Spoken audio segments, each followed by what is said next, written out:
Hello दोस्तों, नमस्कार। Unique classes Lucknow में आपका स्वागत है। उम्मीद करता हूं कि आप कंटिन्यूटी के साथ पॉलिटी कर रहे हैं। आज हम लोग नेक्स्ट लेक्चर में भाग 6 और अध्याय 6 भी है ये, अर्थात राज्यों की कार्यपालिका एवं विधायिका के बारे में पढ़ेंगे। ठीक है, इसमें आप देख लीजिए कि आज हमारे साथ आप क्या पढ़ने वाले हैं। ठीक है, तो आज भी कंटेंट बहुत अच्छे से आपके लिए गाइड किया है और ये पीडीएफ जो है आप यूनिक क्लासेस लखनऊ के टेलीग्राम चैनल पर आकर के फ्री है, डाउनलोड करिए और रट डालिए, इसे पढ़ डालिए। ठीक है, तो आज बहुत छोटा सा टॉपिक है। ठीक है, इसे 2 पार्ट में हम डिवाइड करके पढ़ेंगे इस चैप्टर को। ठीक है, 8 पेज टोटल इसमें पढ़ने हैं। डायग्राम बहुत ही अच्छे से मैंने आपको लिए डिजाइन किया है। ठीक है, अब इसमें हम लोग ये देख लेते हैं कि आखिर में लास्ट टाइम क्या पढ़े हैं, क्योंकि उसी से रिलेटेड हूबहू ये पूरा का पूरा टॉपिक है। ठीक है, तो इसमें देखिए भाग 6 पढ़ने वाले हैं। ठीक है, भाग 6। ओके, भाग 6 में क्या है? राज्यों की कार्यपालिका एवं विधायिका, the executive and legislature of the state. ठीक, इसलिए पिछले टॉपिक से लिंक करना अनिवार्य है, क्योंकि अभी इसके ठीक पहले आपने पढ़ा है संघ की कार्यपालिका एवं विधायिका। भाग 5 में क्या पढ़ा? संघ की कार्यपालिका एवं विधायिका। और संघ की कार्यपालिका एवं विधायिका को मैंने इतने अच्छे से पढ़ा है, अगर अच्छे से आपने समझा है एज ए ऑफिसर के माइंडसेट से, जैसे मैं बोलता हूँ रिलैक्स और पेशेंस के साथ पढ़ने के लिए, अगर वैसे आप माइंडसेट के साथ पढ़े हैं तो ये पूरा का पूरा डिक्टो 10% 5% छोड़ दिया जाए तो 90% संघ की कार्यपालिका एवं विधायिका का पूरा कॉपी है राज्य की विधायिका एवं कार्यपालिका। ठीक है, क्योंकि जो सरकार की प्रक्रिया भारत में केंद्र के स्तर पर है, ठीक वही शासन और प्रशासन से लेकर के विधायिका संबंधी सारी प्रक्रिया कहाँ पर है? राज्यों के स्तर पर है। बस केंद्र सरकार के द्वारा बनाई गई विधि पूरे देश पर लागू होती है, राज्य द्वारा राज्य के बाउंड्री में लगेगी, सीमा या अधिकार क्षेत्र में लगेगी। इसका ये मतलब है कि सीम वैसा ही फ्रेम यहाँ नीचे भी है, वही चीज़ें होंगी। ठीक है, तो मैं आपको दोनों से आज रिलेट करते हुए रिलैक्स मोड में आपको पढ़ाता हूँ, जिससे आप बेहतर पढ़ सकें। ठीक है, देखिए राज्य की कार्यपालिका एवं विधायिका, तो जैसे हम लोगों ने वहाँ शासन को पढ़ा था, तो भारत का शासन क्या है? भारत की जो शासन व्यवस्था है वो कैसी है? संघ की शासन व्यवस्था। इसे इसके पहले हम लोग पहले नंबर पे लिखे थे, क्योंकि केंद्र स्तर पे है। संघ की शासन व्यवस्था है, फिर राज्य की शासन व्यवस्था है, फिर उसके अलावा क्या है? संघ शासित प्रदेशों की शासन व्यवस्था। भारत में यही तो है ना, केंद्र के स्तर पर सरकार होती है, राज्य के स्तर पर सरकार होती है और संघ शासित क्षेत्रों के स्तर पर सरकार होती है। साथ ही साथ आगे और जाएंगे राज्य के नीचे, ठीक है, तो वहाँ पर स्थानीय स्तर पे सरकारें भी होती हैं। तो मेजर 3 कैटेगरी यहाँ पर अगर आप देखें तो हम इसमें से संघ की शासन व्यवस्था को पढ़ चुके हैं। ठीक है, जो आगे नेक्स्ट अध्याय में चैप्टर में पढ़ेंगे, ठीक है, वो संघ शासित प्रदेशों की शासन व्यवस्था पढ़ेंगे। और इस चैप्टर में, ठीक है, अध्याय 6 भाग 6 में राज्य की शासन व्यवस्था को पढ़ेंगे। तो इससे आपको ये पता चल गया कि पीछे आपने लेक्चर में ठीक पहले क्या पढ़ा, ये पढ़ा, और अभी क्या पढ़ेंगे? राज्य की शासन व्यवस्था। इसके पहले आगे क्या पढ़ेंगे? ये फ्लो चार्ट था। अब देख लीजिए क्या आप पीछे पढ़ चुके हैं, उससे ही ये को रिलेटेड एकदम कॉपी है। जैसे संघ की शासन व्यवस्था को हमने पढ़ा कार्यपालिका और विधायिका, 2 पार्ट में। विधायिका को ही संसद कहा गया था, और कार्यपालिका हमने पढ़ा था टोटल 5 अंग है। 5 अंग में राष्ट्रपति पढ़ लिया, उपराष्ट्रपति पढ़ा था, मंत्रिपरिषद पढ़ा, प्रधानमंत्री पढ़ा, महान्यायवादी पढ़ा, और यही 5 अंग थे किसके? संघ की कार्यपालिका के। ठीक उस समय मैंने कहा था कि राज्य की कार्यपालिका के 4 अंग होंगे जो 4 पढ़ने होंगे, बस एक अंतर यहाँ पर आएगा। ठीक है, और संघ के स्तर पर आपने विधायिका पढ़ा है, संसद के बारे में पढ़ा है, और संसद किससे मिलकर के बनती है? तो राष्ट्रपति, लोकसभा और राज्यसभा तीनों से मिलकर के बनती है। ठीक है। ठीक इसी प्रकार की संरचना आपको कहाँ अब देखने को मिलेगी? देखिए, राज्य के स्तर पर जहाँ हम आज पढ़ेंगे, राज्य की शासन व्यवस्था को राज्य की कार्यपालिका, राज्य की विधायिका के रूप में बांट करके पढ़ा जा सकता है और बांटा जाता है। कार्यपालिका के जहाँ केंद्र में 5 अंग हैं, यहाँ पर 4 अंग हैं। प्री में यही बार बार आया है। क्या क्या अंग हैं? तो राज्यपाल है, मंत्रिपरिषद है, मुख्यमंत्री है और चौथा महाधिवक्ता है। अर्थात इस पूरे चैप्टर में अगर कार्यपालिका पढ़ेंगे राज्य की, तो इसमें 4 ऐसे अंगों के बारे में डिटेल से पढ़ेंगे। जबकि जब आप राज्य की विधायिका के बारे में पढ़ेंगे तो विधायिका माने जहाँ विधि का निर्माण होता है। केंद्र के स्तर पर विधि का निर्माण कहाँ पर होता है? संसद में होता है। जबकि राज्य के स्तर पर विधि का निर्माण विधान मंडल में होता है। तो जैसे विधायिका को 3 पार्ट में 3 अंग होते हैं संसद के, वैसे ही राज्य विधानमंडल के भी 3 अंग होते हैं, राज्यपाल, विधानसभा और विधान परिषद। जहाँ जहाँ विधान परिषद है वहाँ पर विधानसभा, विधान परिषद और राज्यपाल को मिलाकर के संयुक्त रूप से विधानमंडल कहा जाता है। ठीक वही कॉपी है। अब इसी को समझते हुए आगे बढ़ेंगे। अब देखिए, राज्य की शासन व्यवस्था, राज्य की शासन व्यवस्था को, ठीक है, हमने बाइफरकेट किया है आपके लिए कि सामान्य जो प्रावधान है वो भाग 6 में अनुच्छेद 152 से 237 के बीच में है। क्योंकि संघ के बारे में आपने पढ़ा था तो याद होगा आपको, अनुच्छेद 52 से लेकर के अनुच्छेद 151 तक, ठीक है, अनुच्छेद 152 से अनुच्छेद 151 तक आप पढ़ चुके हैं। ठीक उसी के आगे राज्य के बारे में है। अब देखिए, यह तो सामान्य प्रावधान है, ठीक है, ये सामान्य प्रावधान है जो भाग 6 में अनुच्छेद 152 से 237 है। लेकिन कुछ क्या है, कुछ आर्टिकल में कुछ राज्यों को कुछ विशेष प्रावधान है जो इसी चैप्टर के अंदर राज्य की शासन व्यवस्था के अंतर्गत ही पढ़ेंगे। अब प्री के लिहाज से क्या बहुत बार आता है, बहुत बार आता है, जिसे आप बहुत बार पढ़े होंगे। अगर सिंसियर हैं, अगर आप कई बार जो है एग्ज़ाम या दिए होंगे या देने के प्रयास या ऑब्जेक्टिव बना रहे होंगे तो देखेंगे इससे सवाल भर भर के आया है। तो आप इसे रट लो आज मेरे साथ, ठीक है। देखो, एक तरफ लिखा है राज्य और एक तरफ लिखा है क्या, एक तरफ राज्यों के नाम, दूसरा तरफ वो संबंधित अनुच्छेद जिसके तहत उस राज्य को विशेष प्रिविलेज मिलता है, माने विशेष प्रावधान किया गया है। क्योंकि सामान्य प्रावधान तो क्या है, अनुच्छेद 152 से 237 तक ही है, लेकिन कुछ राज्यों को विशेष प्रावधान मिलता है, उसी के बारे में ये रटना है। इसमें कोई लेकिन किंतु मत लगाइएगा। देखो, सबसे पहले क्या है, सबसे पहले एकदम महान राज्य है महाराष्ट्र। महान राज्य है महाराष्ट्र। देखो यहाँ पर लिख दिया हूँ गोवा, ये गलत है, ठीक है।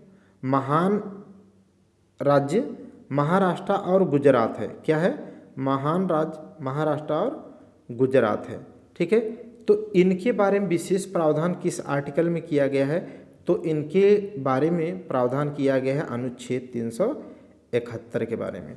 तो आप पहला याद करो, आर्टिकल 371 में किस राज्य के लिए है, तो महान राज्य महाराष्ट्र और उसी से अलग हुआ है जो गुजरात, गोवा नहीं गुजरात, ठीक है। ये चीज़ ध्यान रखेंगे। आगे देख लीजिएगा, तो 71 से ही अब शुरू है। 71 का क ख ग घ अंग च छ ज झ ञ या ABCDEFGHI तक, समझ गए ना। तो पहला 71 में विशेष प्रावधान महाराष्ट्र और गुजरात के लिए है क्योंकि ये महान राज्य है, ठीक, ऐसे याद कर लें। दूसरे और तीसरे और चौथे इसे एक साथ पढ़ेंगे, ठीक है। नागालैंड, असम और मणिपुर, इनके सारे के आप नाम ऐसे लिख लो, जैसे बोलो आप नाम, ठीक है। तो नाम में अगर आप बोलोगे तो NAM आएगा, नाम में क्या आएगा, NAM। तो इससे आप याद कर लो 371 का 1 माने क ख और ग, तो नाम में क ख ग हो जाएंगे, नाम में क ख ग राज्य आ जाएंगे। क्या आ जाएंगे, नाम में क ख ग राज्य आ जाएंगे क्रमशः। तो नागालैंड, असम, मणिपुर तीनों याद हो गए, क ख ग आ गए, ठीक है। अब आंध्र प्रदेश, ठीक है, अंधों के लिए 2 प्रावधान हैं। आंध्र प्रदेश को मैं ऐसे याद कराने की नीयत से केवल बोल रहा हूँ और कुछ नहीं, कि अंधों के लिए विशेष प्रावधान 2 तरीके से, माने अंधे हैं तो उन्हें 2 प्रकार से 2 प्रावधान एक साथ किए गए हैं अलग अलग। तो देख लीजिएगा, तो आंध्र प्रदेश के लिए क्या है, एक तो घ में है 371 घ और 371 के अंग में है, डी या ई में, ठीक है। तो नाम में क ख ग हो गए, आंध्र प्रदेश के लिए 2 हो गए तो घ और अंग हो गए। च से कैसे याद करेंगे, च से सिक्किम की जगह आप बोल दो चिक्किम क्या बोल दो, च से चिक्किम, तो स से सिक्किम याद हो जाएगा, सिक्किम का हो जाएगा च, किस नंबर पे है, अनुच्छेद 371 के च में प्रावधान है, ठीक, ऐसे याद हो गया, ठीक है।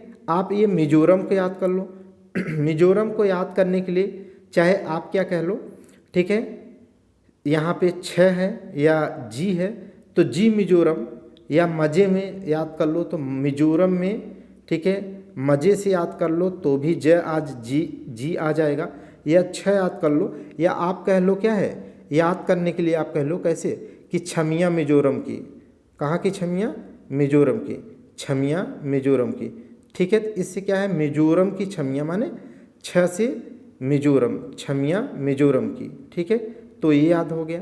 आगे अरुणाचल देख लीजिए, अरुणाचल, ठीक है, अरुणाचल किस पे है, ज पे, अरुणाचल ज पे, तो कैसे याद कर लेंगे, कह दीजिए कि जा अरुणाचल, अरुणाचल जा माने जाओ अरुणाचल जाओ, कहाँ जाओ, जा अरुणाचल, जा अरुणाचल, जा अरुणाचल, ठीक है, जा अरुणाचल, ठीक है, जा अरुणाचल। क्यों जा अरुणाचल, क्योंकि अगला गोवा है, गोवा क्या है, छोटा सा है ना, राज्य में देखा जाए तो बहुत छोटा सा, तो झंडू सा माने ऐसे याद करने के लिए झ से क्या है, माने झंडू सा है, झंडू बाम जैसा छोटा सा है, कहने का मतलब ये है, तो आपको झ याद हो जाएगा, ठीक है। और कर्नाटक, जैसे क ख ग अंग, अंग माने कुछ नहीं कहते ना, वैसे च छ ज झ इया माने कुछ नहीं कहते, तो कहते हैं ना कि अगर ज़्यादा नाटक करोगे तो क्या है, कुछ नहीं होगा तुम्हारा, इया माने कुछ नहीं, ठीक है, इया माने कुछ नहीं। तो इस तरीके से आपको याद करना है और ये बहुत ही इम्पोर्टेंट है। जैसे मैंने क्या बताया, 371 से शुरू किया आपने, ठीक है, तो 371 में क्या है, महान राज्य जो महाराष्ट्र है, महान राज्य जो महाराष्ट्र गुजरात हो गया, उसको याद कर लिया। नाम में बोला तो नागालैंड, असम, मणिपुर, नाम में क ख और ग आ गए, ठीक है। और घ और अंग 2 अंधों के लिए प्रावधान माने आंध्र प्रदेश के लिए है, अंग घ और अंग हो जाए, च से सिक्किम हो जाएगा, छ से छमिया मिजोरम की हो जाएगी, अरुणाचल वाला जा अरुणाचल माने ज अरुणाचल हो जाएगा, और गोवा झंडू बाम सा छोटा सा गोवा हो जाएगा, 371 का झ में क्या हो जाएगा, गोवा हो जाएगा, और इया माने कुछ नहीं, ज़्यादा नाटक करोगे तो कुछ भी नहीं होगा। इस तरीके से याद कर लो, इसे इसीलिए इतनी मेहनत किया, जबकि हम कभी याद नहीं कराते हैं इसमें, ठीक है, क्योंकि आता ही आता है। अगला देखिएगा, अब समझ के पढ़ने वाला है। अब हम देखो, अभी मैंने आपको बताया कि राज्य की जो कार्यपालिका है उसके अंग हैं, जो 4 अंग हैं, उन्हीं 4 अंग में क्या है, देखिए यहाँ पर एक राज्यपाल, मंत्रिपरिषद और मुख्यमंत्री और महाधिवक्ता। अब इसी को कार्यपालिका के एक एक अंग को पढ़ेंगे। जैसे वहाँ पर क्या पढ़ा था, एक एक अंग को हमने पढ़ा था, पहले राष्ट्रपति पढ़ा, फिर मंत्रिपरिषद पढ़ा, उपराष्ट्रपति पढ़ा, फिर मंत्रिपरिषद, फिर ठीक है, मंत्रिपरिषद के बाद क्या पढ़ा था, प्रधानमंत्री। ऐसे यहाँ पर भी पढ़ेंगे। राज्यपाल को देख लीजिए, राज्यपाल क्या है, राज्य का प्रथम नागरिक होता है, जैसे राष्ट्रपति केंद्र में प्रथम नागरिक होता है। ऐसे ही राज्य कार्यपालिका का क्या है, राज्यपाल राज्य कार्यपालिका का संवैधानिक प्रमुख होता है, जैसे संघ की कार्यपालिका का प्रमुख राष्ट्रपति होता है। ऐसे ही अनुच्छेद 153 में क्या है, अनुच्छेद 153 में प्रत्येक राज्य का एक राज्यपाल होगा, ठीक है, एक से अधिक राज्यों का राज्यपाल वह बन सकता है। यह 7वें संविधान संशोधन 1956 के द्वारा जोड़ा गया, ठीक है। तो मतलब आपसे पूछा जाए क्या एक राज्यपाल एक से अधिक राज्यों का हो सकता है, हो सकता है, समझ गए, क्या हो सकता है, हो सकता है। या किस आर्टिकल, किस अमेंडमेंट से हुआ, तो 7th अमेंडमेंट एक्ट 1957 के द्वारा। अगला देखिएगा आर्टिकल, आर्टिकल 154 क्या कहता है? आर्टिकल 154 कहता है, देखो 152 राज्यपाल के बारे में, 153 राज्यपाल के बारे में कहता है। 154 ये कहता है कि राज्य की समस्त कार्यपालिका शक्तियों का संवैधानिक प्रमुख कौन होता है? राज्यपाल होता है। इसका मतलब राज्य की कार्यपालिका की समस्त शक्तियां राज्यपाल में निहित होती हैं। जैसे हम लोग पढ़े थे अनुच्छेद 53 में क्या है, संघ की समस्त कार्यपालिका शक्तियां का संवैधानिक प्रमुख कौन होगा? राष्ट्रपति। ठीक उसी प्रकार यहाँ पर एकदम रिपीट होगा, आपको मैं बता देता हूँ, वही एक अच्छे से पढ़ लेंगे तो ये एकदम रटा रहेगा, सोचना ही नहीं है, आर्टिकल तक आएगा। जैसे राज्यपाल की नियुक्ति, राज्यपाल की नियुक्ति कौन करता है, कैसे होती है? तो अनुच्छेद 155 में, किसमें है? अनुच्छेद 155 में केंद्र सरकार द्वारा नामांकित व्यक्ति को राष्ट्रपति द्वारा नियुक्त किया जाता है। मोस्ट इम्पॉर्टेंट है, यहाँ पर मैंने देखो आपके लिए बनाया है, नामांकित को हाईलाइट किया था, नामांकित को हाईलाइट किया है। नामांकित माने क्या? इनका निर्वाचन होता है? नहीं। केंद्रीय माने जो केंद्रीय मंत्रिपरिषद होता है वो क्या है, किसी का नाम सजेस्ट कर देती है, उसी को राष्ट्रपति क्या करता है, राज्यपाल के रूप में नियुक्त कर देता है। चुनाव नहीं होता इनका, या ये इलेक्टेड नहीं होते। अगर ये इलेक्टेड होते तो पावर इनके पास ज़्यादा होती। इसी व्यवस्था को रोकने के लिए ही इलेक्शन नहीं किया का प्रावधान संविधान सभा के लोगों ने नहीं करवाया। आगे देखिएगा, राज्यपाल का कार्यकाल, राज्यपाल का कार्यकाल अनुच्छेद 156 में है, ठीक है। और यह राष्ट्रपति के प्रसाद पर्यंत काम करता है। प्रसाद पर्यंत का मतलब क्या है? जब तक राष्ट्रपति की मंशा हो तब तक वो अपने पद पर रहेगा, अन्यथा नहीं रहेगा। यहाँ पर याद रखना कि यहाँ पर राष्ट्रपति के प्रसाद पर्यंत का ये मतलब नहीं है कि ये राष्ट्रपति के विवेक पर निर्भर करता है, बल्कि राष्ट्रपति आप जानते हैं कि मंत्रिपरिषद की सलाह एडवाइस पर काम करता है। इसका ये मतलब है कि जब तक मंत्रिपरिषद चाहे, वही मंत्रिपरिषद जब सलाह दे कि ऐसा है इन राज्यपाल को अब हटा दो, ठीक है, तो उन्हें हटा देता है राष्ट्रपति। वही है कि राष्ट्रपति के प्रसाद पर्यंत राज्यपाल अपने पद पर बना रहता है। आर्टिकल देख लीजिएगा, आर्टिकल 156 है। जैसे राष्ट्रपति के बारे में क्या था, उसके कार्यकाल के बारे में अनुच्छेद केवल 56 में था। यहाँ पर राज्यपाल का कार्यकाल क्या है, 156 पर है, ठीक है, याद है कि नहीं? वहाँ पर 5-6 मैंने कहा था ना, 5 साल या 6 साल रहेगा राष्ट्रपति, तो आपने कन्फ्यूजन न हो, 5 साल रहेगा। इसी के ठीक एक आगे लगाना है, राज्यपाल का आ जाएगा, ठीक। आगे देख लीजिए, और अनुच्छेद 156 के तहत यह साधारणतः राज्यपाल साधारणतः 5 वर्ष रहता है, किंतु इसके पूर्व भी यह राष्ट्रपति को त्यागपत्र देकर अपना पद रिक्त कर सकता है, क्योंकि राष्ट्रपति ही नियुक्त करता है। तो आप किसके प्रति जो है जवाबदेह हैं, तो आप जो है उनके प्रति हैं, इसीलिए आप जो है त्यागपत्र उन्हीं को सौंपेंगे। अगला देखिएगा, कार्यकाल समाप्ति पर भी यह अपने उत्तराधिकारी के नियुक्त होने तक अपने पद पर बना रहता है। ठीक राष्ट्रपति की तरह, राष्ट्रपति का कार्यकाल खत्म हो जाए तब भी वह अपने पद पर तब तक बना रहता है जब तक कि नया राष्ट्रपति ना आ जाए। ठीक उसी प्रकार यहाँ पर भी है। अगला देखिएगा, राज्यपाल की अर्हताएं की बात करें, यह किस में है, तो अनुच्छेद 157 में इसकी अर्हताएं में या एबिलिटी योग्यताएं हैं। ठीक है, इसमें क्या है कि वह भारत का नागरिक हो। तो क्या भारत का नागरिक हो तो इसका मतलब भारत में जन्म होना अनिवार्य है, तो नहीं, ठीक है। और यह 35 वर्ष की आयु पूर्ण कर चुका हो, यह आयु मोस्ट इम्पॉर्टेंट है। और यह कोई भी लाभ का पद धारण न करता हो। और लाभ के पद को कौन डिसाइड करता है, संसद डिसाइड करती है। अलग अलग टाइम पीरियड में लाभ के पद को डिसाइड उसने कर रखा है। वेतन एवं भत्ते, राज्यपाल के वेतन और भत्ते देख लीजिए क्या है, तो इसके वेतन और भत्ते क्या होंगे, इसे कितना मिलेगा, यह बात तय कौन करता है, संसद विधि के द्वारा, ठीक है, ये तय करती है कि इनको कितना वेतन पेंशन मिलेगा या नहीं मिलेगा। ठीक है, अगला देखिएगा, और राज्य की संचित निधि के द्वारा दिया जाता है। ठीक है, जहाँ पर राष्ट्रपति को क्या है, वेतन और भत्ते संघ की संचित निधि से दिए जाते हैं, वैसे ही राज्य की संचित निधि से इनका वेतन दिया जाता है। कॉपी है ना एकदम। और यहाँ इनका वेतन क्या है, 3.5 लाख रुपए प्रति माह है। ठीक, आगे देख लीजिएगा, राज्यपाल द्वारा शपथ एवं प्रतिज्ञान। अब देखो राज्यपाल की नियुक्ति क्या है, राष्ट्रपति। राज्यपाल की नियुक्ति कौन करता है, राष्ट्रपति करता है। यहाँ पर आप देखोगे अभी तक शायद आप ये चीज़ न जानते हो, ठीक है, ध्यान से न पढ़ते हो, बहुत इंपॉर्टेंट चीज़ यहाँ पर ये है, इसे लिख लो आप, मोस्ट मोस्ट मोस्ट मोस्ट 3-4 बार आप लिख लो, फिर लिखो इम्पॉर्टेंट, ठीक है। राज्यपाल के द्वारा शपथ एवं राज्यपाल द्वारा शपथ और प्रतिज्ञान किसके समक्ष लिया जाता है, तो अनुच्छेद 159 में है। 159 में याद करो, मैं आपको पढ़ाया हूँ कि शेड्यूल 3 में अनुसूची 3 में 3 लोगों का, मैंने बताया हूँ ना, अनुसूची 3 में 3 लोगों का शपथ एवं प्रतिज्ञान का प्रावधान नहीं है, बाकी सभी का उसी में है।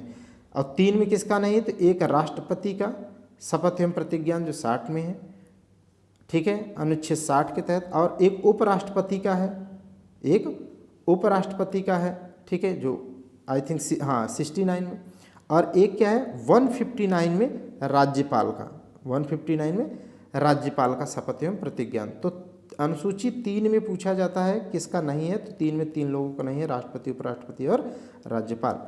इनकी नियुक्ति देखो यहाँ पर लिखा, मोस्ट इंपॉर्टेंट है, इनकी नियुक्ति राष्ट्रपति द्वारा की जाती है, किंतु शपथ राष्ट्रपति नहीं दिलाता, प्रतिज्ञान राष्ट्रपति नहीं दिलाता, बल्कि उच्च न्यायालय के मुख्य न्यायाधीश, और अगर वो नहीं है तो उसकी अनुपस्थिति में वरिष्ठ न्यायाधीश के द्वारा दिलाया जाता है, ठीक है। तो सबसे इम्पोर्टेंट ये बात आपको याद रखनी होगी, ठीक है। नियुक्ति राज्यपाल की नियुक्ति राष्ट्रपति करता है, किंतु उसको शपथ प्रतिज्ञान कौन दिलाता है, तो मुख्य न्यायाधीश हाई कोर्ट का, उस राज्य का, या उसकी अनुपस्थिति में वरिष्ठ। अगला देखिएगा, अब राज्यपाल की शक्तियाँ, जैसे राष्ट्रपति की शक्तियाँ पढ़ा था वैसे ही राज्यपाल की शक्तियाँ, ठीक वही फ्लो चार्ट है, वही शक्तियाँ हैं, वही सब कुछ है, कुछ अंतर है बस। जैसे ये चार्ट वहाँ पर भी मैंने आपके लिए बनाया था, कार्यपालिका शक्तियाँ, विधायी शक्तियाँ, वित्तीय शक्तियाँ, न्यायिक शक्तियाँ, विवेकी शक्तियाँ, अन्य शक्तियाँ, यही फ्लो चार्ट वहाँ पर भी बनाया था, एकदम कॉपी, ठीक है, यही यहाँ पर भी है। और ऐसे ही वहाँ पर भी बनाया था, ठीक है, कि कार्यपालिका शक्तियाँ, फिर एरो, उसमें क्या है, कार्यपालिका शक्तियाँ में इसके पास क्या होता है, शक्ति क्या होती है, तो राज्य की समस्त कार्यपालिका शक्तियाँ क्या है, राज्यपाल में निहित होती हैं। जैसे केंद्र में समस्त कार्यपालिका शक्तियाँ राष्ट्रपति में निहित होती हैं अनुच्छेद 53 के तहत, ऐसे यहाँ पर क्या है, यहाँ पर राज्य की समस्त कार्यपालिका शक्तियाँ राज्यपाल में निहित होती हैं। वह इन शक्तियों का प्रयोग स्वयं अथवा अपने अधीनस्थ अन्य प्राधिकारी के माध्यम से प्रयोग करता है, और अन्य प्राधिकारी के अंतर्गत ही मंत्रिपरिषद का, राज्य स्तर पे मंत्रिपरिषद का गठन होगा, जिसका हेड मुख्यमंत्री होगा, ठीक है, उसके माध्यम से राज्य को गवर्न करेगा कौन, राज्यपाल। ठीक उसी प्रकार जैसे राष्ट्रपति के बारे में लिखा है कि समस्त कार्यपालिका शक्तियाँ उसमें राष्ट्रपति में निहित होगी, उसकी समस्त उसका अनुप्रयोग वो स्वयं अथवा अपने अधीनस्थ किसी प्राधिकारी के माध्यम से करेगा, जिसके लिए क्या है, एक मंत्रिपरिषद बनती है, जिसका हेड क्या है, प्रधानमंत्री होता है, उसके माध्यम से देश को संचालित करता है। ठीक वही चीज़ यहाँ पर भी है।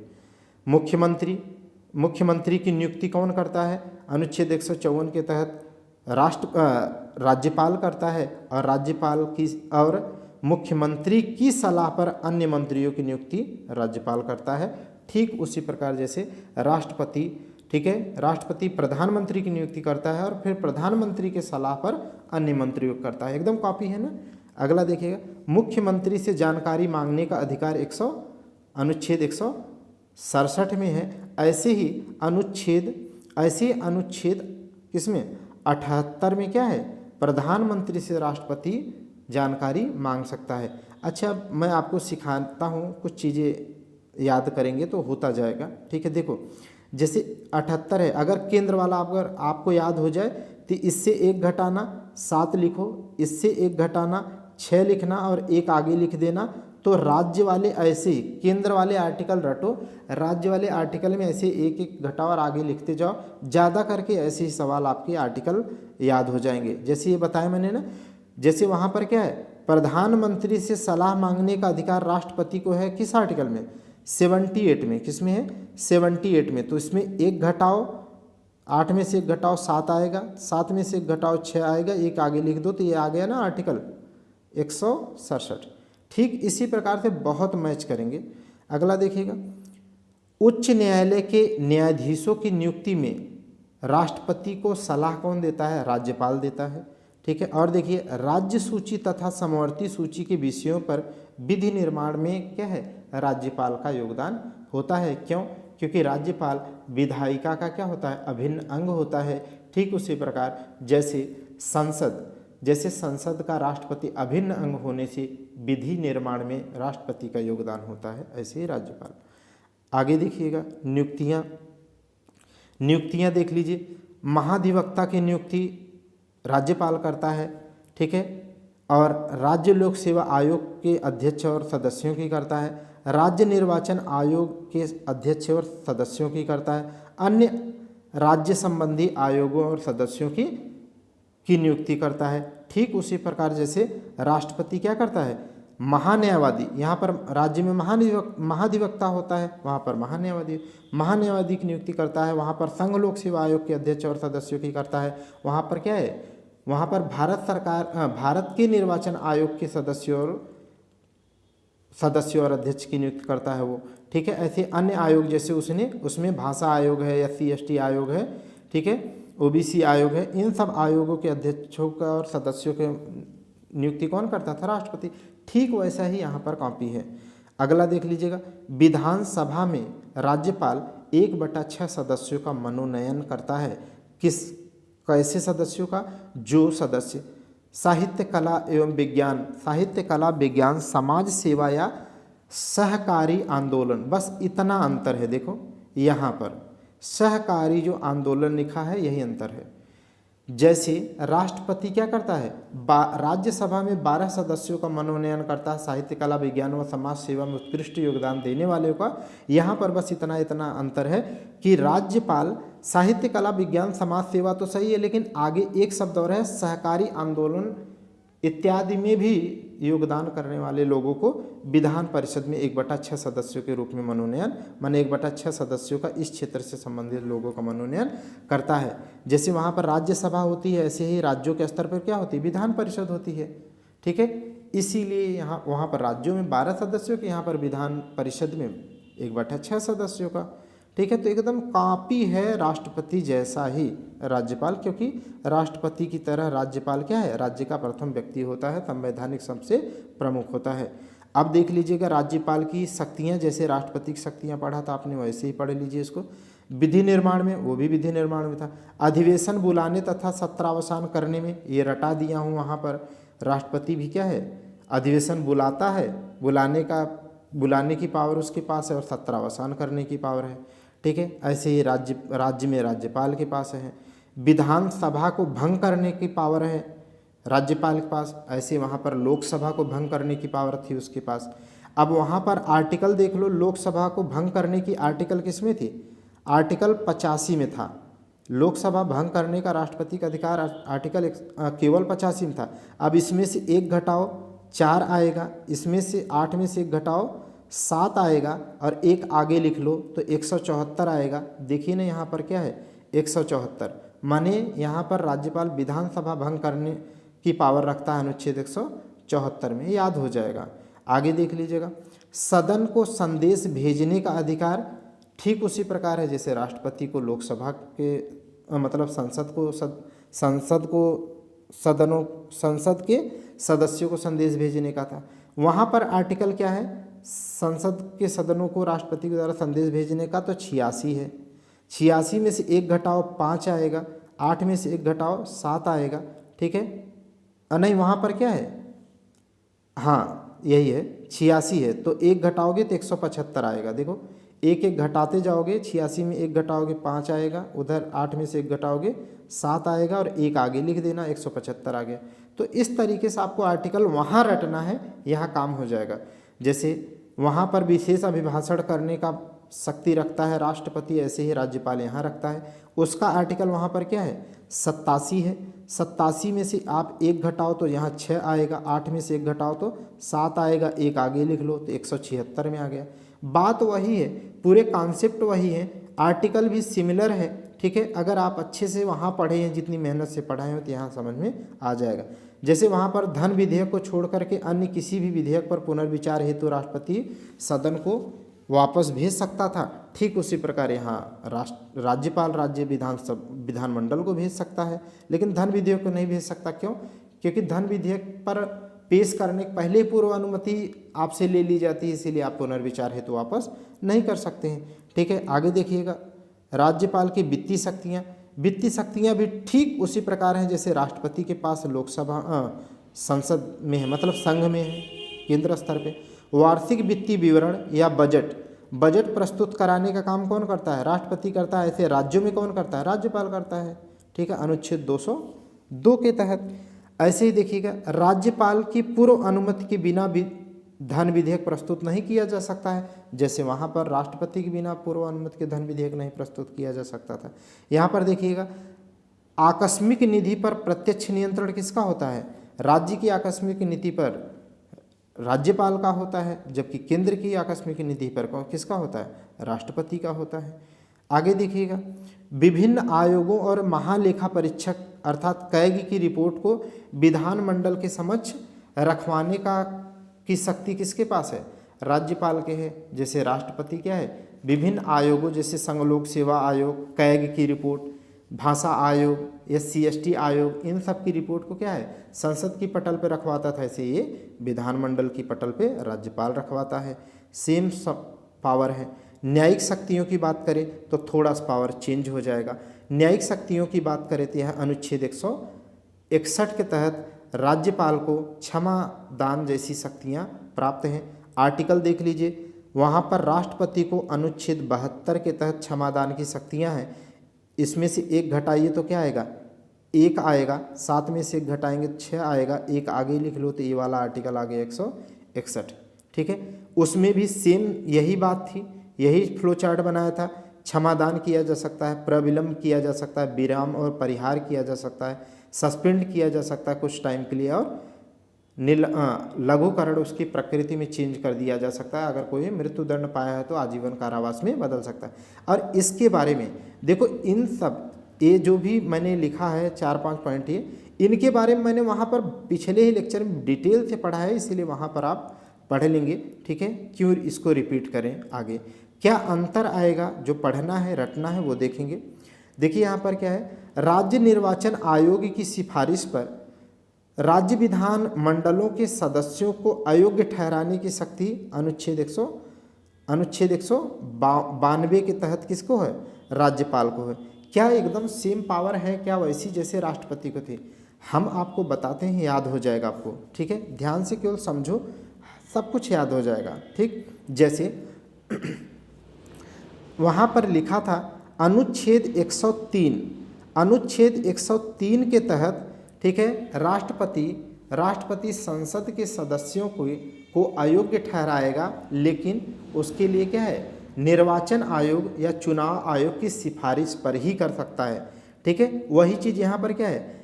राज्यपाल राज्य विधानमंडल के सदस्यों को अयोग्य घोषित कर सकता है, लेकिन उसके लिए राज्य निर्वाचन आयोग की सिफारिश अनिवार्य होती है। अब आर्टिकल देख लीजिए, वहाँ पर 103 में है, तो आप 103 में से 1 घटाओ यहाँ से तो 2 आएगा, 0 से 1 घटाओगे तो 9 आएगा, बस 1 आगे लिख देना है तो 192 आएगा। तो यहाँ देखिए क्या है? 192 आर्टिकल में है। किस में है? 192 आर्टिकल, ठीक। आगे देखिए, एकदम हूबहू है, आप रट लेंगे, अब समझ गए होंगे, इसीलिए तो मैं इतनी मेहनत से आपको कहता हूँ। कहे जी अधिकारी की अप्रोच से पेशेंस के साथ, धैर्य के साथ पढ़ो। वन लाइनर ऐसे ही नॉर्मल बच्चों की तरह मत पढ़ो, तब तो आप बेहतर पढ़ पाओगे, ठीक है। अब वो मेहनत आपकी काम आ रही, देखो हूबहू ऐसे ही मैं पढ़ा जा रहा हूँ, आप समझ रहे होंगे। उच्च न्यायालय में न्यायाधीशों की नियुक्ति राष्ट्रपति राज्यपाल की सलाह पर ही करता है, ठीक है, सलाह पर करता है। बाध्यकारी नहीं होता है कि जो सलाह दे रहे हैं वो राष्ट्रपति माने ही माने, ठीक है, लेकिन सलाह मांगता है। अब देख लीजिएगा यूनिक पॉइंट क्या है, ठीक है। अब क्षमादान में कुछ यूनिक पॉइंट है, मोस्ट इम्पॉर्टेंट, जो राष्ट्रपति से भिन्न है। राष्ट्रपति में हमने पढ़ाया था कि चाहे वो सैन्य न्यायालय द्वारा अगर आप दंड पाए हों या कोई भी दंड पाया हो, उसे भी वो राष्ट्रपति क्षमा कर सकता है, या ठीक है, या वो मृत्यु दंड को भी क्षमा कर सकता है। लेकिन राज्यपाल के केस में थोड़ा सा अंतर है, राज्यपाल मृत्यु दंड की क्षमा नहीं कर सकता है, कोई मृत्युदंड प्राप्त है तो उसे क्षमा नहीं कर सकता है। एक डिफरेंस मेजर है, मोस्ट इंपॉर्टेंट ये। दूसरा ये है कि न ही वो संघ सूची के विषयों पर अपराध जो पाया हो या सैन्य न्यायालय, तो संघ सूची माने जो केंद्र सरकार के अंतर्गत आने वाले जो विषय हैं, वैसे भी केंद्र सरकार पर विधि बनाने के लिए संसद है ना, ठीक है, संघ सरकार बनी है, तो आप उसके मैटर में कैसे घुस सकते हैं। आप राज्य के विषय पर कोई दंड पाया है तो उसको आप माफ़ कर सकते हो, वो भी मृत्युदंड नहीं, ठीक है। तो संघ सूची में नहीं कर सकता, उसके लिए राष्ट्रपति है। और सैन्य न्यायालय के द्वारा कोई दंड अगर दिया गया है, ठीक है, तो सजा को आप मतलब नहीं माफ़ कर सकता है राज्यपाल, जबकि राष्ट्रपति सबको माफ़ कर सकता है। यही मेजर डिफरेंस है। विवेकी शक्तियाँ मतलब क्या होता है, इनकी डिस्क्रिशनरी पावर क्या होती है, इनके पास डिस्क्रिशन क्या होता है वो देख लीजिएगा। किसी विधेयक को जो राज्य विधानमंडल द्वारा कोई विधेयक पास किया जा रहा है तो उस पर फाइनली साइन किसका करना होता है। अंत में विधेयक जब तक राज्यपाल का साइन न हो तब तक वो विधि या एक्ट या लॉ नहीं बन सकता है। जैसे राष्ट्रपति संसद के द्वारा बनाई गई विधि पर जब तक साइन न करे तब तक वो विधि नहीं बन सकता है। ठीक उसी प्रकार तो यहाँ पर क्या है, ऐसे राज्य विधानमंडल द्वारा किसी भी विधि को, ठीक है, राष्ट्रपति के लिए विचार के लिए, ठीक है, उसे राज्यपाल अपने पास रख सकता है अनुच्छेद 200 के तहत। इसका आर्टिकल रट लेना बहुत ज़्यादा आता है, ठीक है, अनुच्छेद 200 के तहत। हालांकि अनुच्छेद 201 के तहत जो है अब उस विधेयक पर राष्ट्रपति अपनी अनुमति देता है या पुनर्विचार हेतु वापस भेज देता है, ठीक है। ये 200 के तहत क्या करता है, अनुच्छेद 200 के तहत राज्यपाल चाहे उस विधेयक को अनुमति दे अथवा अपने पुनर्विचार हेतु वापस कर दे, अथवा वह उसी विधेयक को क्या है राष्ट्रपति के लिए क्या कर ले, संरक्षित कर ले कि हम राष्ट्रपति के पास भेजेंगे, वो जैसा कहेंगे वैसा करेंगे, ठीक है। तो वही आगे लिखा है, पुनर्विचार हेतु किसी विधेयक को अनुच्छेद 200 के तहत क्या है वापस कर सकता है, या उसके पास विवेकी अधिकार है। राष्ट्रपति शासन देखो यहाँ पर राष्ट्रीय आपात नहीं, राष्ट्रपति शासन अनुच्छेद 356 के तहत लगाया जाता है, इसकी सिफारिश करता है। और अनुच्छेद 356 के तहत राष्ट्रपति शासन कहाँ लगाया जा सकता है, जहाँ पर राज्यपाल को यह विदित हो जाए, माने उसे ऐसा लगे, ठीक है, कि यहाँ पर संवैधानिक तंत्र के तहत जो है, जो संवैधानिक प्रक्रिया है उसके तहत राज्य सरकार को चलाया नहीं जा सकता है। ऐसी स्थिति में क्या कर सकता है, राष्ट्रपति शासन लागू करने की सिफारिश की जा सकती है। जैसे हाल ही में अगर देखा जाए तो कहाँ पर राष्ट्रपति शासन लागू किया गया है, तो मणिपुर में इतने लंबे समय से हिंसा होने की वजह से माना जा रहा है कि वहाँ की विधायी प्रक्रिया के तहत संविधान में तहत विधि के अनुसार अच्छा शासन नहीं किया जा पा रहा है, ठीक है। और क्या इनके पास विवेक के आधार पर शक्तियाँ हैं, तो जो अध्यादेश जारी किया जाता है इनके द्वारा उसको भी क्या है, उसको भी कभी अगर आवश्यकता महसूस करते हैं तो राष्ट्रपति के पास, ठीक है, राष्ट्रपति के पास भेजने का इनके पास क्या है विवेकी अधिकार है। एक विवेकी अधिकार इनके पास और भी, माने कुछ और भी हैं लेकिन जो इम्पोर्टेंट नहीं है उनको मैंने नहीं लिखा है, ठीक है, जो इम्पोर्टेंट है उनको जगह दिया। हैंड रिटन नोट्स है तो आप समझ लो, किताब नहीं। एक चीज़ जैसे आप देख लो कि सामान्यतः मुख्यमंत्री को किसको मुख्यमंत्री राज्यपाल बनाता है, तो जो बहुमत दल का नेता हो, लेकिन अगर कभी क्या हो, कभी बहुमत किसी भी पार्टी को बहुमत ना मिला हो तो इनके पास इनका स्वविवेक होता है कि जो उसमें से ज़्यादा सीट पाने वाली पार्टी है उनको सरकार बनाने का मौका अपने विवेक से दे सकते हैं। ये इनके पास क्या है विवेकाधिकार है, ठीक है। तो आगे देख लीजिएगा, अन्य में क्या है इनके पास, अन्य पावर क्या है, तो अन्य पावर इनके पास राष्ट्रपति की तरह क्या है, ऑर्डिनेंस जारी करने की पावर है। ऑर्डिनेंस राष्ट्रपति या राज्यपाल कब जारी करता है, तो राष्ट्रपति अगर राष्ट्रपति की ये हो जाए कि संसद के दोनों सदन माने लोकसभा और राज्यसभा अगर सदन की कार्यवाही के लिए किसी भी कारणवश सक्षम नहीं है, जैसे कोविड-19 के दौरान कहाँ कार्रवाई चल रही थी, लेकिन ऐसी स्थिति में देश को चलाने के लिए कानून की आवश्यकता है, विधि की आवश्यकता है। तो ऐसी स्थिति में राष्ट्रपति के पास, ठीक है, और राज्यों में राज्यपाल के पास, ठीक है, अध्यादेश जारी करने का माने पावर है, और वो अध्यादेश एकदम विधि की तरह ही लागू होती है। हालांकि जब लोकसभा मतलब संसद अपनी कार्यवाही में आएगा या राज्य स्तर पर राज्यपाल द्वारा जो ऑर्डिनेंस जारी किया जाएगा, तो वह विधानमंडल जब जो है काम करने लगेगी, तो विधानमंडल के स्टार्टिंग के बाद क्या है, जो अध्यादेश जारी किया गया है उसे 6 सप्ताह के अंदर अगर अनुमोदन विधानमंडल के द्वारा नहीं दिया जाता है, तो वो अध्यादेश 6 सप्ताह बाद अपने आप समाप्त हो जाएगा। ऐसे ही राष्ट्रपति के द्वारा भी अध्यादेश को लोकसभा राज्यसभा के द्वारा जब बैठक होगी, तो पहली बैठक से 6 सप्ताह के अंदर अनुमोदन मिलना अनिवार्य है। ठीक है, अब यहाँ से मैं आर्टिकल आपको रटा देता हूँ। अध्यादेश जारी करने की आर्टिकल क्या है, राज्यपाल के पास अनुच्छेद 213 है और राष्ट्रपति के पास इसी से है, याद रखेंगे, इसी संख्या से बनाना है। किससे? इसी से बनाना है। तो 1 2 3 1 2 3, ठीक है, 1 2 3। तो 123 में अध्यादेश जारी करता है कौन? राष्ट्रपति।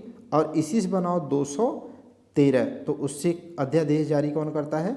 राज्यपाल। ठीक है, ये आपको ऐसे याद हो जाएगा। ठीक है, कुछ मेहनत की हुई चीज़ें हैं। जैसे आप कभी पढ़ोगे आगे चल करके, अनुच्छेद 124 में क्या होगा?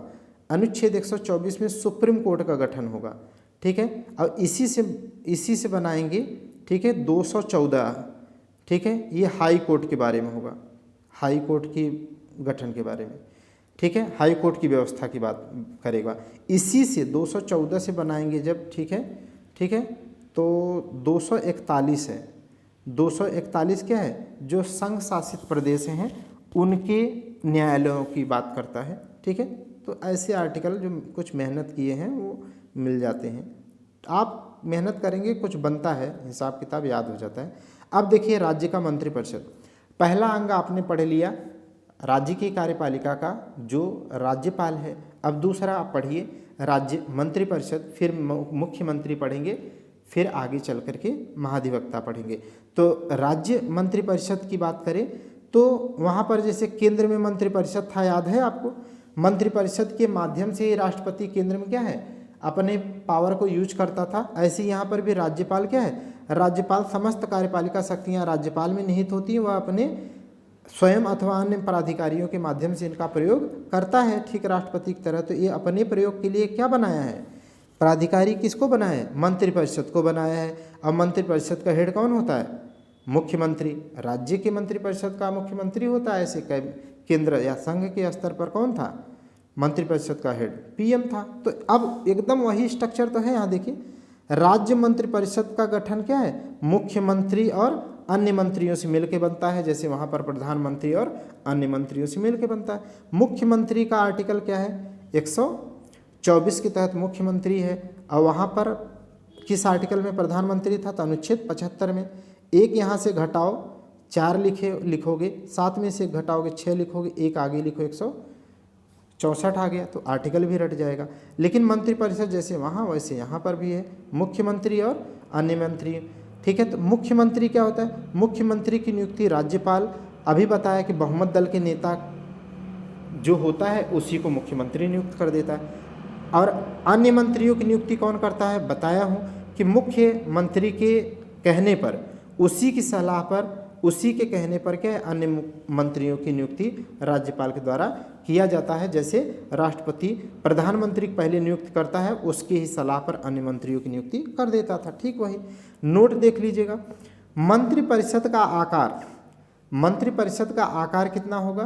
तो ठीक केंद्र की तरह या संघ की तरह है। जैसे वहाँ पर भी क्या है कि जो भी, ठीक है, कुल सदस्य संख्या होगी लोकसभा की, उसका 15% से अधिक नहीं हो सकती। ऐसे ही यहाँ पर विधानसभा होती है, तो विधानसभा की कुल सदस्य संख्या का 15% से अधिक बड़ा मंत्रिपरिषद का आकार नहीं हो सकता है। Same thing.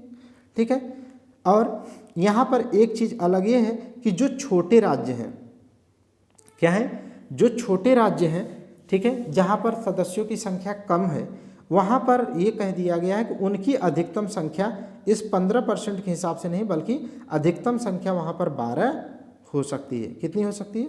अधिकतम मंत्रियों की संख्या 12 हो सकती है। जैसे आप देखेंगे कहीं की सीटें 60 हैं, कहीं की सीटें 40 हैं, ठीक है। तो इसलिए आप जो है याद रखेंगे, ठीक है। आगे देखिएगा, मंत्रियों का शपथ एवं प्रतिज्ञान, ठीक है। तो मंत्रियों की शपथ एवं प्रतिज्ञान राज्यपाल के समक्ष शपथ और प्रतिज्ञान लेता है। जैसे केंद्र में क्या है, राष्ट्रपति के समक्ष मंत्री शपथ प्रतिज्ञान लेते हैं, वैसे ही वहाँ पर भी क्या है, मंत्रियों की 3 कैटेगरी थी, ठीक है। संघ में मंत्रियों की कैटेगरी 3 थी, उसमें भी कैबिनेट मंत्री थे, राज्य मंत्री और उप मंत्री। तो उनके बारे में डिटेल में वहाँ ही पढ़ा दिया था आपको। जैसे बता देता हूँ, कैबिनेट स्तर के जो मंत्री होते हैं यही मेन मंत्री होते हैं, यही सबसे उत्कृष्ट स्तर के मंत्री माने जाते हैं। यही अगर कहा जाए कि मंत्रिपरिषद का दिल क्या होता है तो हार्ट क्या होता है, तो इन्हीं कैबिनेट मंत्रियों से मिलकर के बनता है। इन कैबिनेट मंत्रियों में से भी कुछ का एक छोटा और समूह होता है जो ज़्यादा ही विचार एक साथ रखने वाले लोग होते हैं, उनको मंत्रिमंडल कहते हैं। वो मंत्रिपरिषद नहीं, मंत्रिपरिषद में बताया हूँ, मंत्रिपरिषद में कैबिनेट मंत्री आते हैं, राज्य मंत्री आते हैं और उप मंत्रियों का संयुक्त रूप मंत्रिपरिषद कहलाता है। जबकि अगर मंत्रिमंडल कहा जाए तो मंत्रिमंडल में केवल और केवल कौन आता है, केवल और केवल कैबिनेट स्तर के मंत्री आते हैं। इसका मतलब मंत्रिपरिषद का भी छोटा आकार है मंत्रिमंडल, लेकिन अगर देखा जाए महत्वपूर्ण होने के लिहाज से तो सबसे महत्वपूर्ण मंत्रिमंडल है, ठीक है। तो ये चीज़ मैं वहाँ पर डिस्कस कर दिया था। थोड़ा सा और देख लीजिए, कैबिनेट स्तर के मंत्री ही सबसे महत्वपूर्ण होते हैं। विधि निर्माण, कानून निर्माण, नीति निर्माण में इनका सबसे ज़्यादा अहम योगदान होता है और इनकी सहायता के लिए राज्य मंत्री होते हैं। राज्य मंत्री कैबिनेट स्तर के मंत्रियों की सहायता के लिए होते हैं और राज्य मंत्रियों की सहायता के लिए कौन होता है, उप मंत्री होते हैं। क्या होते हैं, उप मंत्री होते हैं।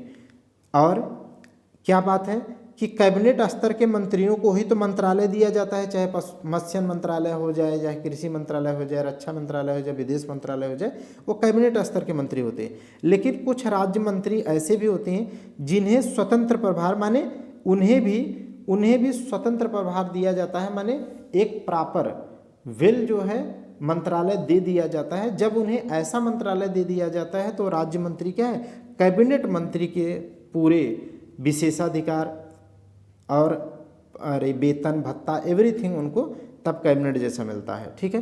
तो ये इनके योगदान हो गए। हाँ, एक मोस्ट इंपॉर्टेंट बात ये याद रखिएगा, उप जो मंत्री होते हैं, ठीक है, नीति निर्माण में सबसे ज़्यादा कैबिनेट स्तर के मंत्री बैठते हैं और कभी कभी क्या है, राज्य मंत्री को भी शामिल कर लिया जाता है नीति निर्माण में, लेकिन नीति निर्माण की बैठक में उप मंत्री को शामिल नहीं किया जाता है। ये मोस्ट इंपॉर्टेंट कोर बात थी अच्छे लेवल का। मंत्रिपरिषद का कार्यकाल क्या है, तो मंत्रिपरिषद क्या है, विधानसभा के कार्यकाल जितना होता है, माने विधानसभा अगर भंग हो जाए, ठीक है, तो मंत्रिपरिषद भंग हो जाएगी, क्योंकि मंत्रिपरिषद विधानसभा के लोगों से बनती है। इसीलिए विधानसभा के कार्यकाल जितना ही इसका कार्यकाल होता है, सामान्यतः 5 वर्ष।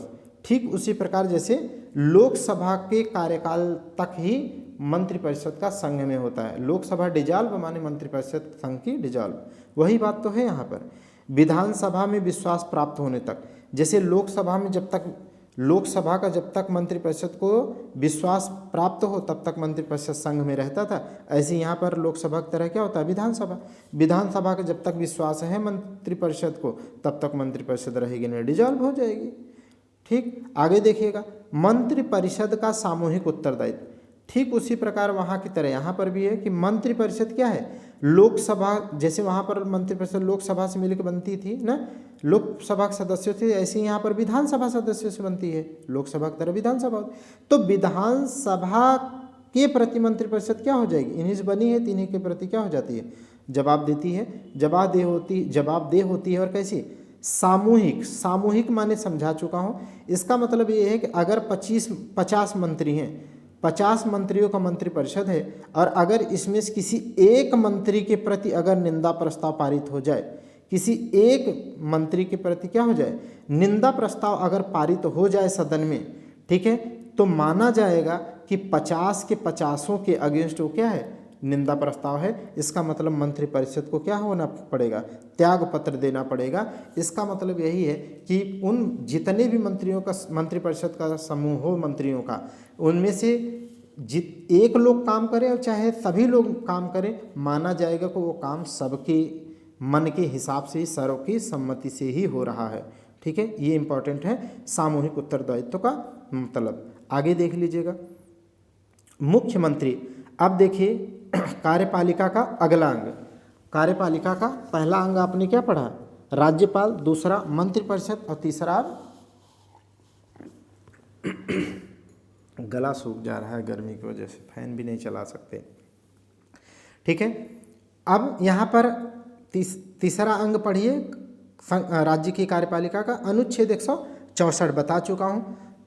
राज्यपाल द्वारा मुख्यमंत्री की नियुक्ति किया जाता है और ऐसे वही मुख्यमंत्री बनता है जो, ठीक है, बहुमत दल का नेता हो, और यही मुख्यमंत्री मंत्रिपरिषद का क्या है, मंत्रिपरिषद का प्रमुख होता है, मंत्रिपरिषद का प्रमुख होता है। जैसे प्रधानमंत्री क्या है, प्रधानमंत्री मंत्रिपरिषद का क्या होता था, प्रमुख होता था। ठीक है, राज्य का अब महाधिवक्ता देख लीजिए, अगला अंग पढ़ लीजिए कार्यपालिका का। जैसे वहाँ पर महान्यायवादी पढ़े थे, ठीक उसी प्रकार की विशेषता रखने वाला क्या है राज्य में, ठीक है, एडवोकेट जनरल होता है। वहाँ पर अटॉर्नी जनरल ऑफ इंडिया, यहाँ पर एडवोकेट जनरल होता है, राज्य का महाधिवक्ता होता है। यहाँ पर इसके लिए आर्टिकल क्या है, 165 है, जो महाधिवक्ता का प्रावधान करता है। ठीक है, और राज्य का यह सर्वोच्च विधिक अधिकारी अथवा विधिक सलाहकार होता है। ठीक है, और यह इसकी योग्यता ये होती है, इसकी योग्यता पे हम बाद में बात करते हैं, इसके बारे में देख लीजिए। ठीक है, यहाँ पर आर्टिकल देखो, संघ में, संघ पढ़ चुके हैं तो वहाँ पर आर्टिकल क्या था, महान्यायवादी के बारे में। ठीक है, अटॉर्नी जनरल ऑफ इंडिया के बारे में आर्टिकल 76 था। इसमें से एक घटाओगे तो क्या आएगा, 5, 7 में से एक घटाओगे क्या लिखोगे, 6, एक आगे लिख लो, 165 आ गया। उसी के समान क्या है, राज्य में महाधिवक्ता होता है। ठीक है, तो महाधिवक्ता का प्रावधान आर्टिकल सहित याद हो जाएगा। और जैसे वो क्या है, वो केंद्र सरकार का, वो केंद्र सरकार का माने संघ सरकार का सर्वोच्च विधिक अधिकारी और सलाहकार होता था, ऐसे ये राज्य सरकार का सर्वोच्च विधिक सलाहकार और, ठीक है, विधिक अधिकारी है। ठीक है, वहाँ पर योग्यता थी कि वह सुप्रीम कोर्ट के न्यायाधीश बनने की योग्यता रखता हो, और यहाँ पर राज्य होने की वजह से यह उच्च न्यायालय के न्यायाधीश बनने की योग्यता रखता हो। ठीक है, तो महाधिवक्ता उच्च न्यायालय के न्यायाधीश बनने की योग्यता रखता हो। तो उच्च न्यायालय की योग्यता क्या होती है, कोई भी व्यक्ति उच्च न्यायालय में न्यायाधीश कैसे बन सकता है, तो वह भारत का नागरिक हो और वह कम से कम 10 वर्ष किसी न्यायिक पद पर रहा हो। जरूरी नहीं है कि वो किसी कोर्ट में ही रहा हो, किसी भी न्यायिक पद पर रहा हो। जैसे NGT, नेशनल ग्रीन ट्रिब्यूनल 2010 में, ठीक है, एक न्यायिक प्रक्रिया के उसमें भी पर्यावरण से संबंधित न्याय दिए जाते हैं। ठीक है, तो उसमें भी अगर 10 साल मतलब पदावधि रहा है वो, ठीक है, तो उसे माना जा सकता है कि वो योग्यता रखता है। और क्या है, कम से कम 10 वर्ष तक किसी उच्च न्यायालय में क्या हो, एडवोकेट रहा हो, अधिवक्ता रहा हो, तो ऐसा व्यक्ति उच्च न्यायालय का न्यायाधीश बनने की योग्यता रखता है। और जो व्यक्ति उच्च न्यायालय की योग्यता रखता है न्यायाधीश बनने की, वो यहाँ के राज्य के अधिवक्ता, ठीक है, हाँ, एडवोकेट जनरल बनने की, महाधिवक्ता बनने की योग्यता रखता है। अगला देख लीजिएगा, विधानमंडल की कार्यवाही में भाग लेने, बोलने तथा राज्य के किसी भी न्यायालय में सुनवाई का अधिकार रखता है। यह आर्टिकल किस में है, यह आर्टिकल 177 में है। क्या ऐसा संघ में माने केंद्र स्तर पे आप पढ़ चुके हैं क्या महान्यायवादी के बारे में? वहाँ पर क्या हो, महान्यायवादी माने अटॉर्नी जनरल ऑफ इंडिया, उसके बारे में कुछ ऐसा पढ़ा था क्या?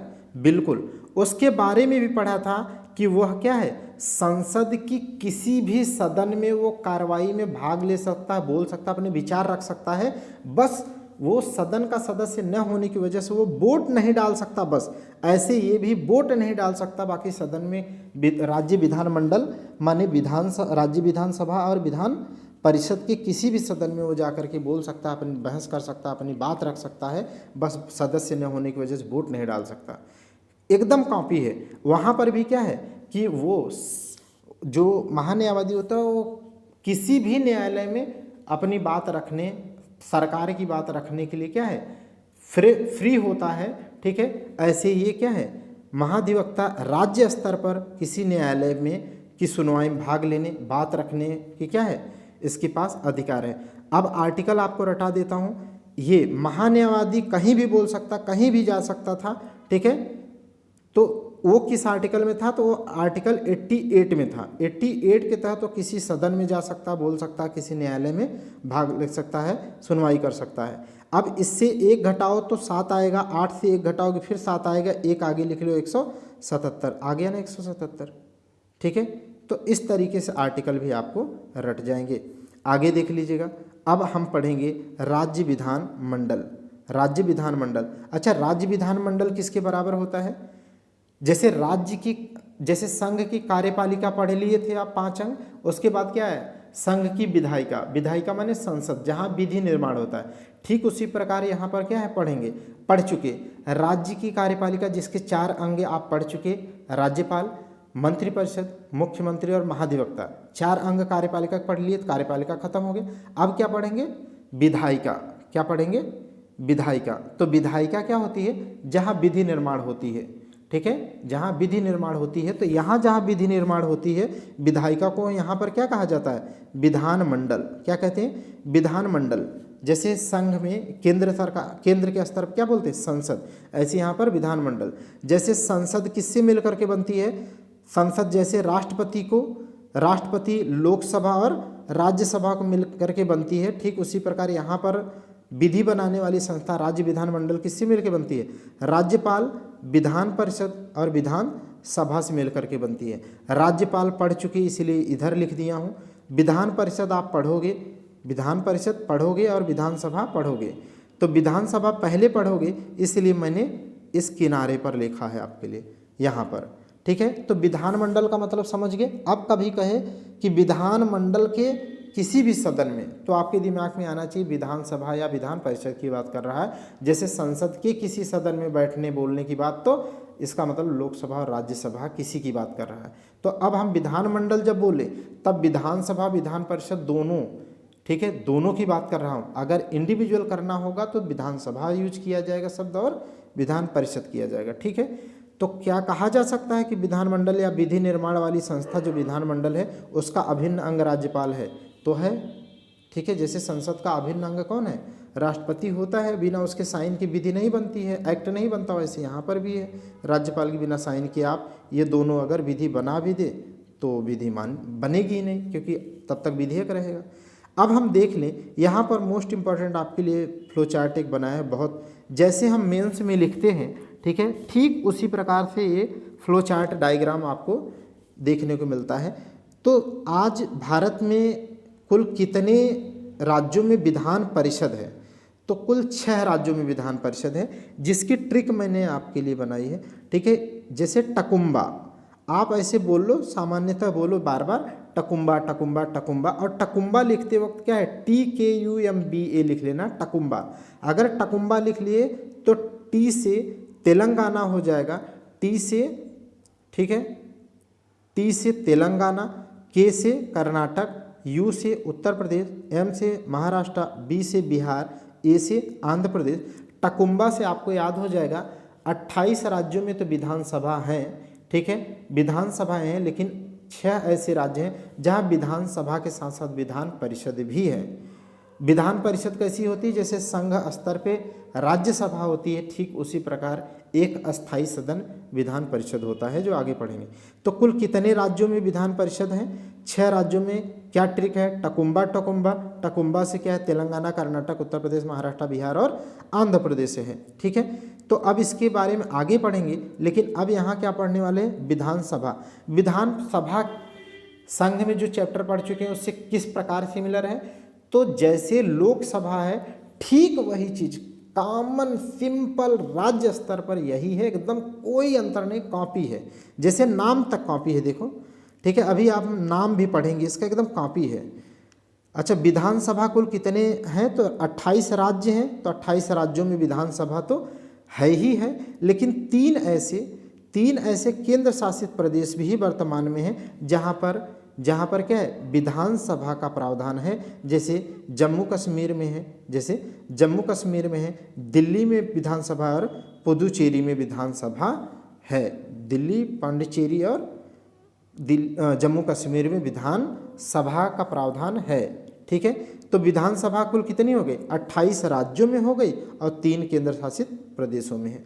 देखिए लोकसभा जैसा इसका नाम भी है, राज्य स्तर पर विधानसभा सिमिलर है। देखो वहाँ पर भी क्या थी, लोकसभा को हम क्या कहते थे? प्रथम सदन कहे, ठीक है, उसे उसका नाम निम्न सदन कहे, लोकप्रिय सदन कहते थे। ठीक उसका नाम यहाँ कॉपी है। क्यों कहते थे? क्योंकि भारत की जनता के द्वारा चुने हुए लोग लोकसभा में जाते थे, इसीलिए उन्हें क्या लोकप्रिय सदन कहते थे, क्योंकि वो जनता के द्वारा प्रिय थे, तभी तो वो चुन करके उनको भेजे हैं मेंबर ऑफ पार्लियामेंट बना के। इसीलिए यहाँ पर भी क्या है, ऐसे विधायकों को डायरेक्ट हम चुन करके भेजते हैं जो विधानसभा के सदस्य होते हैं, तो इसीलिए उन्हें ऐसे सदन को लोकप्रिय सदन कहते हैं। निम्न सदन क्यों कहते हैं? क्योंकि हमारे मतलब आम जनमानस तक उनकी पहुंच होती है, उनका प्रतिनिधित्व करते हैं, इसलिए प्रथम सदन कहते हैं, क्योंकि भारत की जनता के द्वारा वो बनाया जाता है, इसलिए प्रत्यक्ष रूप से इसलिए प्रथम सदन कहते हैं। तो ठीक लोकसभा के सारे नाम तक हैं, समझ गए ना? तो इससे इसलिए समझा रहा हूँ क्योंकि आगे चल कर के सब कुछ यही करेगा, सब कुछ लोकसभा जैसा ही होगा।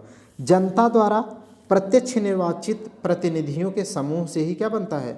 विधानसभा बनता है। जैसे लोकसभा प्रत्यक्ष निर्वाचित मेंबर ऑफ पार्लियामेंट से बनती है। संरचना की बात कर ले तो राज्य विधानसभा की संरचना कैसी होती है? तो अनुच्छेद 170 में है। किस में है? अनुच्छेद 170 में है। ठीक है, अनुच्छेद 170 में है। क्या लोकसभा की संरचना अनुच्छेद 81 में है क्या?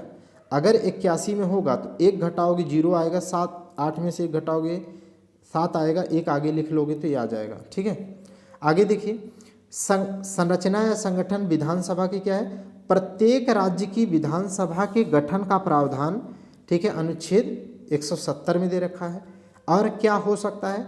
तो किसी भी विधानसभा में प्रत्यक्ष निर्वाचित लोगों की अधिकतम संख्या 500 हो सकती है और न्यूनतम 60 हो सकती है। न्यूनतम 60 हो सकती है, माने अधिकतम विधानसभा सदस्यों की संख्या कितनी हो सकती है? किसी राज्य में 500 हो सकती है, लेकिन न्यूनतम कितनी हो सकती है? 60।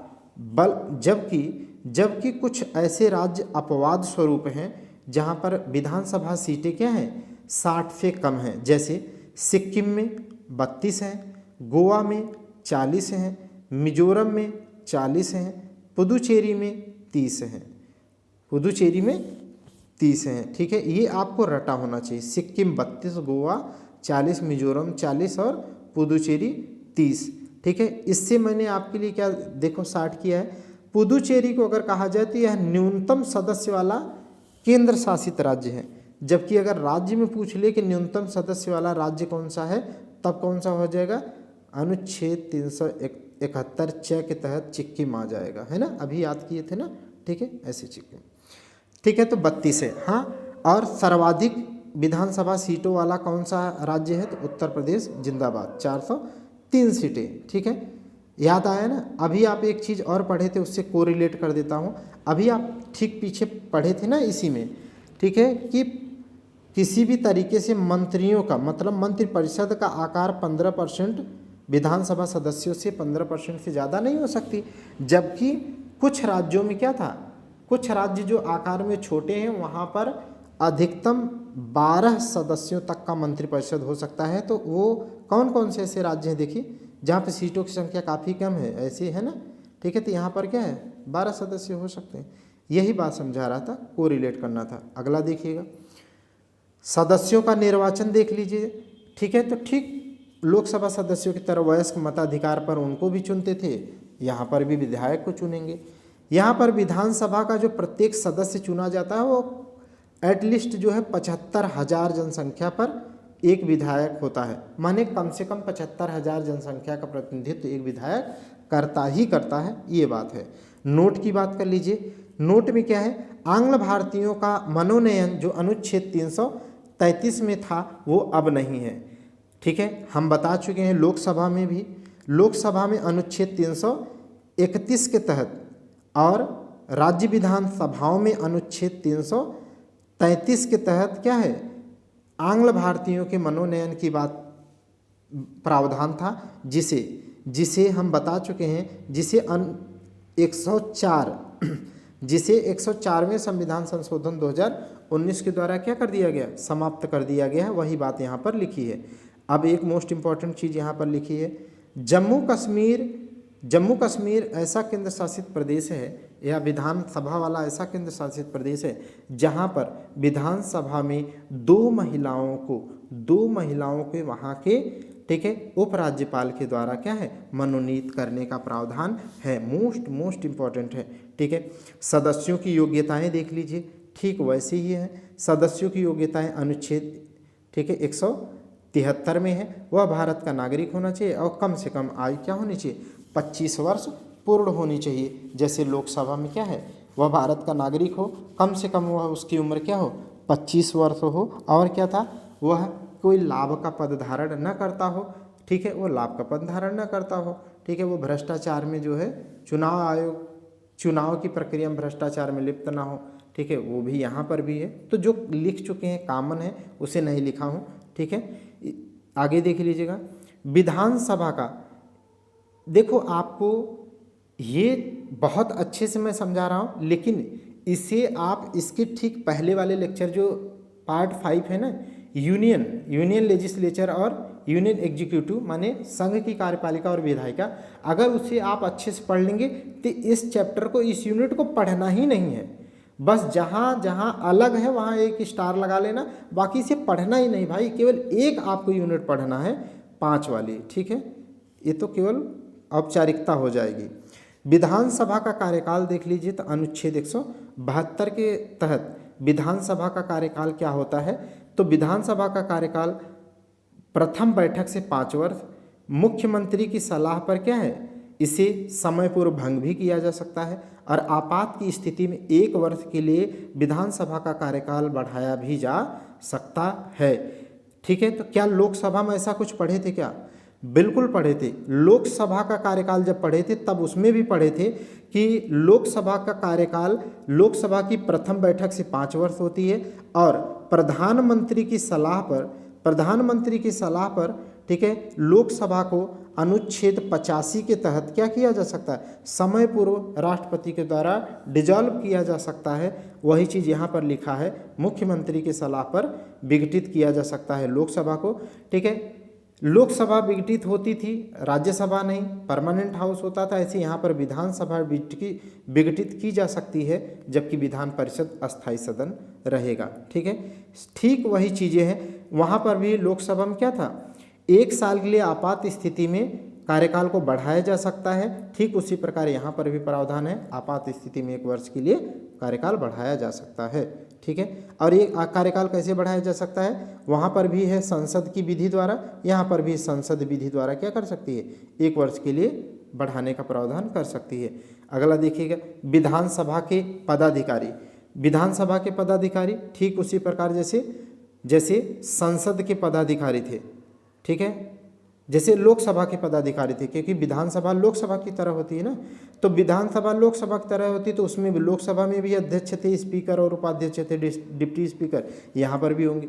वहाँ पर भी अध्यक्ष क्या करता था, भाई बैठो, माननीय मंत्री जी बैठिए, आपका टाइम हो गया, ठीक है, आप देखिए मिसबिहेव कर रहे हैं, आप पे कार्रवाई करूँगा, ठीक है। या कोई मतदान कराना होता है, ध्वनिमत से पास कराता है विधेयक, या मतदान करा करके किसी विधेयक को पास कराता है, या किसी की विशेषाधिकार की रक्षा करता है, या किसको बोलने दिया जाए या नहीं बोलने दिया जाए, या किसको बिठाना है, बोलने के दौरान किसी बोलने से मना करना है, ठीक है, या कार्यवाही कैसे संचालित की जाए, ठीक है, यह कार्य जैसे लोकसभा अध्यक्ष करता था, ठीक वही काम राज्य विधानसभा में राज्य का स्पीकर करता है। इसमें ज़्यादा बिल्कुल पढ़ने की आवश्यकता नहीं है, ठीक है। ऐसे ही उपाध्यक्ष की तरह यहाँ पर भी काम होता है, बस एक नज़र देख लीजिए। विधानसभा अपने निर्वाचित सदस्यों में से एक अध्यक्ष और उपाध्यक्ष नियुक्त करता है या चुनाव करता है, जैसे वहाँ पर किया जाता था। इसका कार्यकाल विधानसभा के कार्यकाल तक ही रहता है, जैसे वहाँ पर, माने विधानसभा के द्वारा ही बनाई जा रही है। अगर विधानसभा ही डिजॉल्व हो जाए, ठीक है, तो अध्यक्ष क्या है, गायब हो जाएगा। वही चीज़ है, कार्यकाल के पूर्व भी अध्यक्ष क्या है, उपाध्यक्ष को, और उपाध्यक्ष क्या है, अध्यक्ष को त्यागपत्र देकर के अपना पद रिक्त कर सकता है। जैसे वहाँ पर लोकसभा का अध्यक्ष क्या है, उपसभापति को, उपाध्यक्ष को, उपाध्यक्ष लोकसभा अध्यक्ष को देकर के पद त्याग देते थे। हटाने की प्रक्रिया क्या है, यहाँ देख लीजिए।